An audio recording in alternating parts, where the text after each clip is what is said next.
Channel. Tollywood దర్శకుడు పూరి జగన్నాథ్ గురించి పరిచయం అక్కర్లేదు. దాదాపు తెలుగు స్టార్ హీరోలందరి కెరియర్ కి మంచి కంబ్యాక్ ఇచ్చాడు. ఆయనతో ఒక్క సినిమా అయినా చేయాలని అప్పట్లో స్టార్ హీరోలంతా కోరుకునేవారు. కానీ ప్రెసెంట్ అతనికి బ్యాడ్ టైం నడుస్తుంది. లైగర్, డబుల్ స్మార్ట్ వంటి రెండు back to back pan India disaster అందుకున్న పూరి నెక్స్ట్ మూవీ ఏంటి, ఏ హీరోతో చేస్తారన్నది ఇంకా అనౌన్స్ చేయలేదు. ఇక లేటెస్ట్ సమాచారం ప్రకారం పూరి నెక్స్ట్ ఓ క్రేజీ ప్రాజెక్ట్ కోసం వర్క్ చేస్తున్నారని దీనికి సంబంధించిన ఓ వార్త వైరల్ అవుతుంది. అవును, రీసెంట్ గా పూరి టాలీవుడ్ టాలెంటెడ్ హీరో గోపీచంద్ కోసం ఓ కథపై చర్చలు జరిపినట్లు టాలీవుడ్ సమాచారం. ఈ సినిమాకి పూరి కేవలం స్టోరీ, డైలాగ్స్ మాత్రమే అందిస్తాడని, స్క్రీన్ ప్లే విషయంలో మాత్రం పాత స్టైల్ను ఫాలో అవుతాడని టాక్. ఇక వీరిద్దరి కాంబోలో 2010లో వచ్చిన గోలీమార్ మూవీ అంత చూసే ఉంటారు. ఇప్పుడు తిరిగి 15 ఏళ్ల తర్వాత ఈ కాంబో రిపీట్ అవుతుంది. దీని గురించి అధికారికంగా ప్రకటన రావాల్సి ఉంది. ఇకపోతే గోపీచంద్కి గత కొంతకాలంగా సరైన హిట్ లేదు. సిటీమార్, రామబాణం వంటి సినిమాలు ఆశించిన స్థాయిలో ఆడలేదు.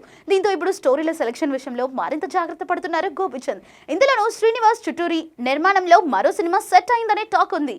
దీంతో పాటు మరో 2 సినిమాలకు కూడా గ్రీన్ సిగ్నల్ ఇచ్చినట్లు టాక్. ఇక పూరి జగన్నాథ్ కి కూడా ప్రజెంట్ సాలిడ్ కంబ్యాక్ కావాలి.